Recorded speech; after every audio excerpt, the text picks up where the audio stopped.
Hey everyone, it's DJ Stavropoulos with Keller Williams Metro Atlanta. Today I wanted to say a few things about kitchen islands, since I do have one now. Our first house had a small one, which we didn't really like. Our second house had kind of a L-shaped, wasn't really an island. And we finally got a nice giant island in our current home, which is what we're looking at right now. A couple things to look for if you're buying a house with an island. Number one, make sure there's enough of an overhang. As you can see here, I guess ours extends probably a good foot there.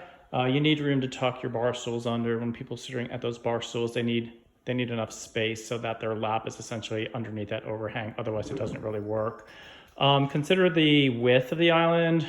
Ours is probably about 8 feet wide. We can fit 4 stools comfortably under there. If we had additional overhang on the sides, which as you can see we don't, we could probably get 2 more on each side, but that doesn't really work in our kitchen because I think there's got to be between 36 and 48 inches between the island and the counter, as you can see here.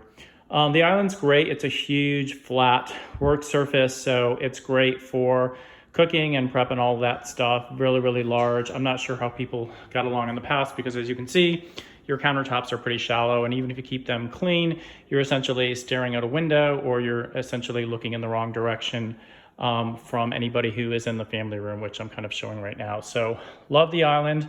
On this side, you can see we've got something that some people have not seen before. It's basically a microwave drawer.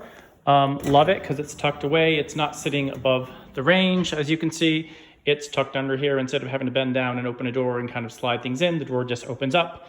You put what you want into it and then you close it and hit the controls on the top here to cook whatever you're cooking. Obviously, we have a dishwasher here on the right side. One thing that would be nice is if there's enough of an overhang, you may get some shelving space on the sides or perhaps even have cabinets underneath the overhang here, which we don't have. So we're always quite envious when we go into new homes that have those because it's additional storage. This is just completely wasted space because as you can see, our sink ends right there and all of this space over here has essentially nothing in it.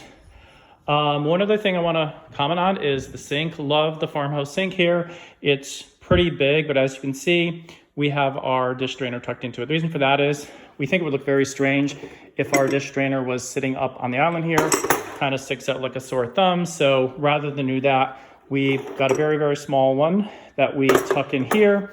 And if it fills up, we essentially roll out the, what we affectionately call the football gridiron here. And we put additional drawing items on that as well.